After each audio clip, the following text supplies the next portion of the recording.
The goal is to find those clients who can afford you, who you can add value for, who you are profitable with. But there's other scenarios to consider along the way, and I definitely understand that.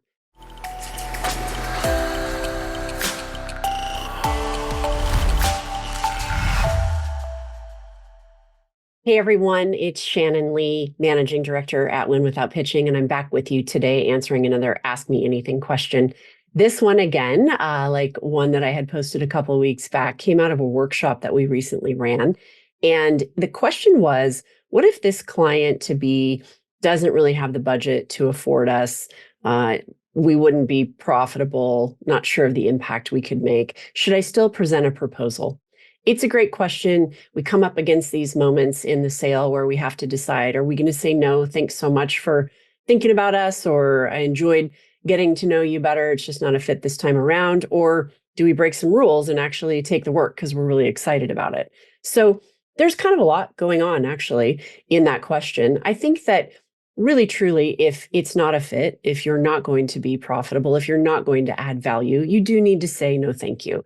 And a lot of times it's hard to find the right words to do that. So I would suggest something along the lines of, it's been really great to get to know you and your business and a little bit more about this initiative. And I think that down the road, we might be a better fit for something else now that you know a little bit more about us. And so I'd love to keep the door open if and when that opportunity presents itself. This time, we're just going to have to take a pass. It's not a good fit, but I've sure enjoyed the conversation. So there's a graceful way to say no, thank you. You may also know somebody who works at a different level, a freelancer, for example, or a smaller firm, and they do a great job on a project like that. And you may refer that person to that firm or make an introduction. That's only if you're comfortable doing that, but that's something to consider.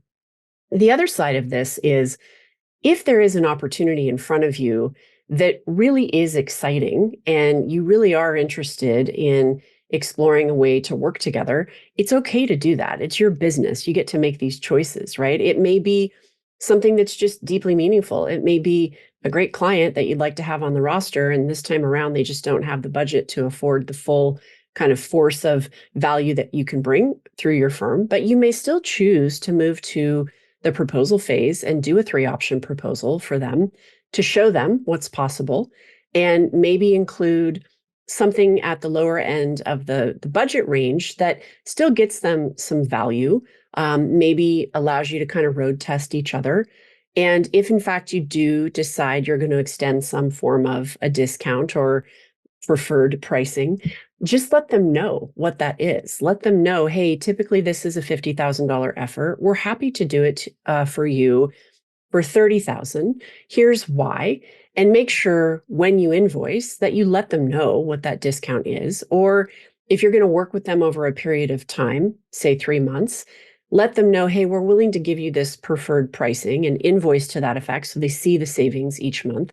But if we continue the work month 4, we're going to need to move you to what the actual fee is that we typically charge to get this work done, right? So there's some flexibility. There's some things to think about.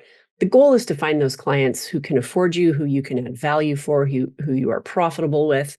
But there's other scenarios to consider along the way, and I definitely understand that. I hope this was helpful. Keep those questions coming. Consider coming to one of our upcoming workshops. There's always one for sale on the website, winwithoutpitching.com. Just go to that workshop page. And it's great to be back with you today. Thanks for the questions. Cheers, everybody.